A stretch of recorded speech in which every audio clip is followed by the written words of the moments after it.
इसे लगाओ और बोलो, परमेश्वर मैं तेरे शरीर को लेता हूं। सब उसे लो।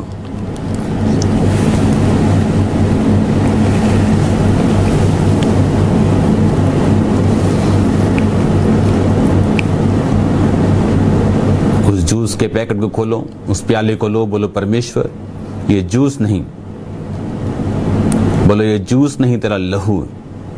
बाइबल कहती है, आपने कहा था जो मेरा शरीर खाएगा और मेरा लहू पिएगा, मैं उसमें बना रहूंगा और वो मुझ में स्थिर बना रहेगा। जो कोई ये ना खाएगा और पिएगा उसमें जीवन नहीं होगा। पिता, हम विश्वास करते हैं ये आपका लहू, आपका शरीर खुदावंद हमारे लिए दिया गया और हम इसे लेते हैं खुदावंद। आपका लहू हमारे पापों के लिए बहाया गया और हम इसे लेते हैं खुदावंद। सब उसे लो।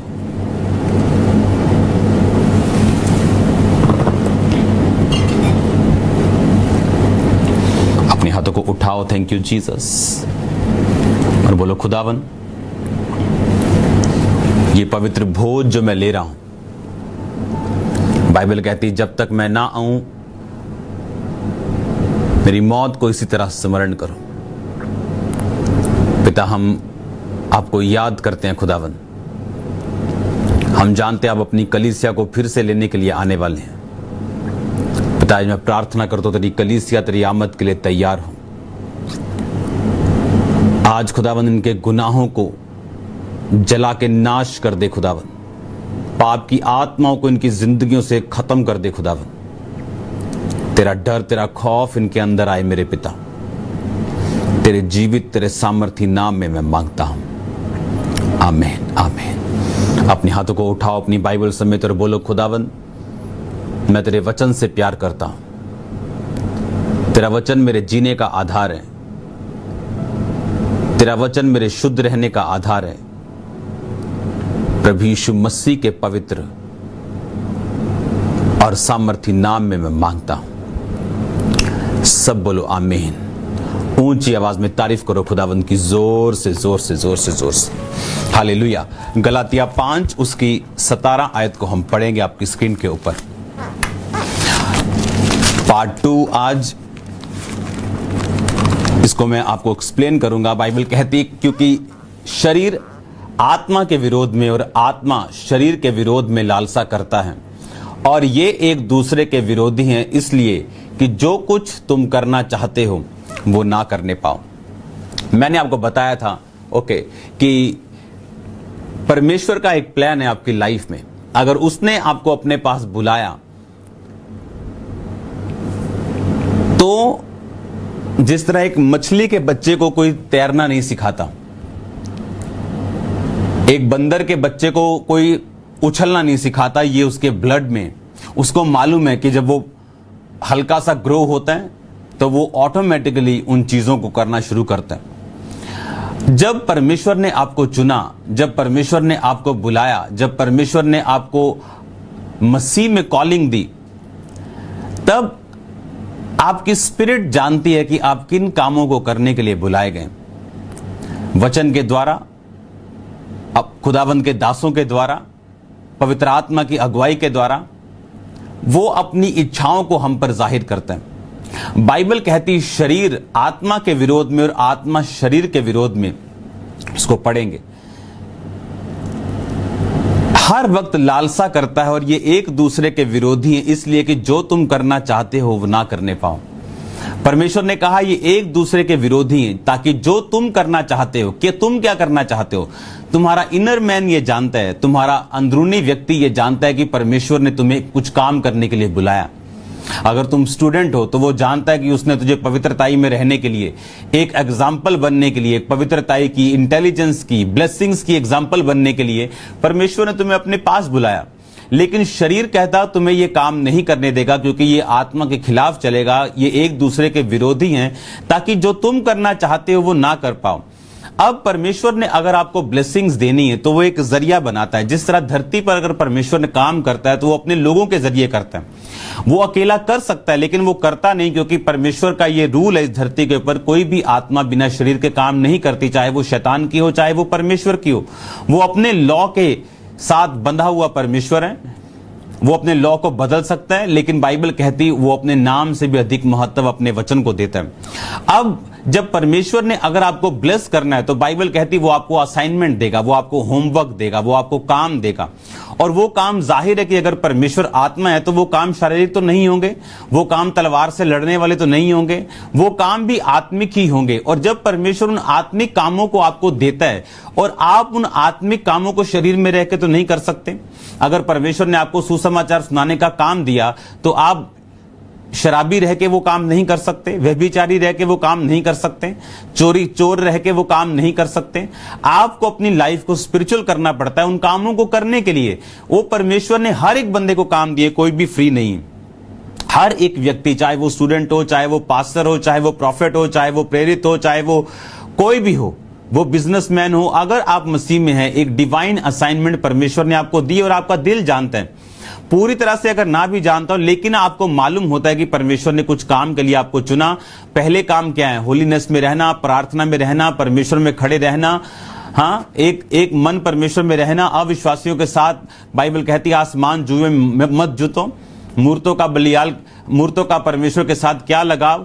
आपको मालूम है आपने क्या करना है, और एकमात्र परमेश्वर है आपका, आपने उसी के सामने झुकना है। आपने और कहीं नहीं, कुछ नहीं ऐसा करना जो परमेश्वर के वचन के खिलाफ हो। लेकिन शरीर इसके खिलाफ चलता है, ताकि जो कहता तुम करना चाहते हो वो ना कर पाओ। और इसीलिए शैतान शरीर को यूज करता है। हमारा सबसे बड़ा विरोधी शैतान तो है ही, लेकिन उसकी पावर, वो पावरलेस हो चुका है जब से यीशु मसीह मुर्दों में से जी उठे। और बाइबल कहती है उसने हमें अधिकार दिया सांपों और बिच्छुओं को रौंदने का। अब शरीर हमारा एनिमी है। शैतान वही कर सकता है जो आपका शरीर कर सकता है। अगर आप शरीर की बातों को छोड़ दें, और हमें परमेश्वर शरीर छोड़ने के लिए नहीं बोल रहा, लेकिन उसने कहा कि शरीर आत्मा के विरोध में, आत्मा शरीर के विरोध में हर वक्त रहता है, ताकि जो तुम करना चाहते हो वो ना कर पाओ। वो डिवाइन असाइनमेंट, वो परमेश्वर का होमवर्क, वो परमेश्वर का काम।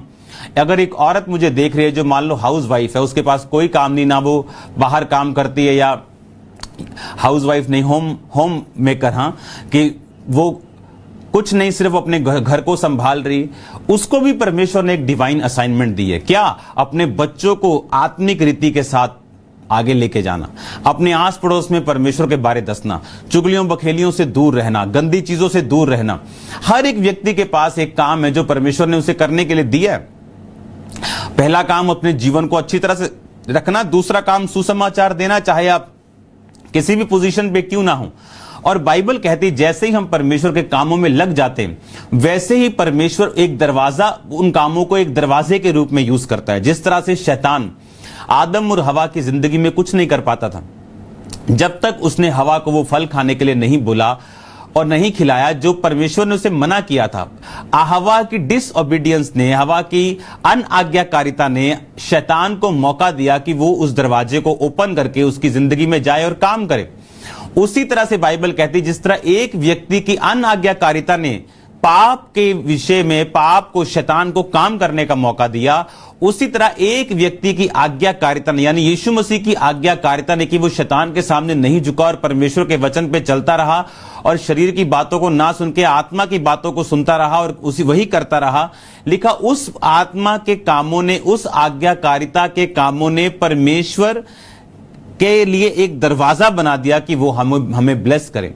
शैतान ने अनाज्ञाकारिता के द्वारा दरवाजा बनाया कि वो लोगों को श्रापित करे, परमेश्वर ने आज्ञाकारिता के द्वारा।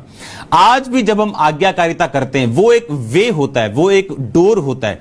इसलिए मैं कहता हूं अगर परमेश्वर आपको कुछ करने के लिए कहता है, इसमें परमेश्वर का फायदा नहीं, वो आपका फायदा, क्योंकि वो डोर ओपन होगा, वो दरवाजा ओपन होगा जिसे परमेश्वर यूज करेगा आपकी जिंदगी में, आपको ब्लेस करने के लिए, डिलीवर करने के लिए। और जो आपके डिजायर्स हैं, जो आपको लगता है इम्पॉसिबल है, जो आपको लगता है ये काम नहीं हो सकता, यीशु मसीह ने कहा अगर तू इस पेड़ से कहता, शहतूत के पेड़ से कि समुद्र में यहां से उखड़ जा, अपरूटेड बाय रूट, बाय जड़ से उखड़ जा और समुद्र में जाके प्लांट हो जा, तो ये हो जाता। और हम जानते हैं समुद्री पानी इतना खारा है कि उसे आदमी पी ले तो मर सकता है, उसे उल्टियां लग सकती। और एक पेड़ समुद्र के नीचे मेडिकली, साइंटिफिकली 1-2 घंटे भी सरवाइव नहीं कर सकता, वो मर जाएगा। और परमेश्वर ने कहा वो प्लांट ही नहीं होगा, फल भी देगा। परमेश्वर ने कहा यानी इम्पॉसिबल पॉसिबल होगा अगर तू फेथ में होगा, अगर तू आज्ञाकारिता में होगा। परमेश्वर आपकी आज्ञाकारिता को आप ही को ब्लेस करने के लिए यूज करता है। उसने कहा तू बच, तेरा घराना बचाया जाएगा। उसने कहा तू बच। अब मैं कैसे बचूं? अगर मान लो मैं बच चुका हूं, मुझे मालूम है कि मेरा परमेश्वर एक ही है जिसका नाम प्रभु यीशु मसीह। अब मैं इधर उधर नहीं भागूंगा। अगर मैं भागता हूं तो अभी मैं बचा हुआ नहीं हूं, तो फिर मैं आगे कैसे एक्सपेक्ट कर सकता हूं परमेश्वर मेरी मां को हील करे, वो मेरे भाई को बचाए, वो मेरे घर पे ऐसा काम करे, हमारी गरीबी दूर हो जाए। वो कोई जादू टोना करने वाला तांत्रिक नहीं कि आपकी सीड से वो खुश हो जाएगा और आपकी कुछ भी आपको दे देगा और आपकी जिंदगी नहीं देखेगा। सीड उन लोगों के लिए है जिनकी जिंदगी ऑलरेडी परमेश्वर में है, जो ऑलरेडी प्रभु के काम के लिए दे रहे हैं। उन्हें मालूम है कि परमेश्वर के सुसमाचार के लिए हम बो रहे हैं। उनके लिए नहीं जो काम करवाना चाहते हैं। ऐसे लोगों को वापिस भेजा जाता है जो लोग हीलिंग के लिए प्रेयर करवाना आते हैं, हीलिंग के लिए प्रेयर। नो, सीड डिफरेंट है, हीलिंग डिफरेंट है, हीलिंग फ्री है। बाइबल कहती है वो सेंत में है। बाइबल कहती है वो तुम्हारे